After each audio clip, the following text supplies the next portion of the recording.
Polda Metro Jaya resmi menetapkan 4 orang sebagai tersangka dalam kasus kontroversial tantangan atau challenge hafalan ayat suci Al-Quran yang dihadiahi minuman keras miras. Peristiwa yang sempat viral di media sosial ini terjadi di sela-sela acara festival musik The Sounds Project di kawasan Ancol, Jakarta Utara. Direktur Reserse Kriminal Umum Polda Metro Jaya, Kombes Pol Iman Imanuddin, mengungkapkan bahwa keempat tersangka yang masing-masing berinisial RES, AK, I, dan M memiliki peran yang berbeda-beda dalam insiden tersebut. RES berperan sebagai pembawa acara atau MC yang ikut berinteraksi di lokasi kejadian. I dan AK diduga merupakan pihak yang memberikan tantangan kepada pengunjung untuk melafalkan surat Al-Ikhlas serta surat Ad-Duha dengan imbalan sebotol minuman beralkohol.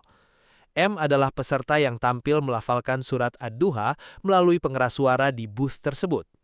Dari keempat tersangka, 2 orang yakni RES dan AK telah ditangkap serta ditahan selama 20 hari di rutan Polda Metro Jaya.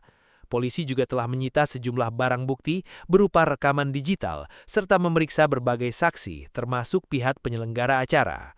Atas perbuatannya, para tersangka dijerat dengan undang-undang terkait guna mempertanggungjawabkan tindakan yang meresahkan masyarakat tersebut.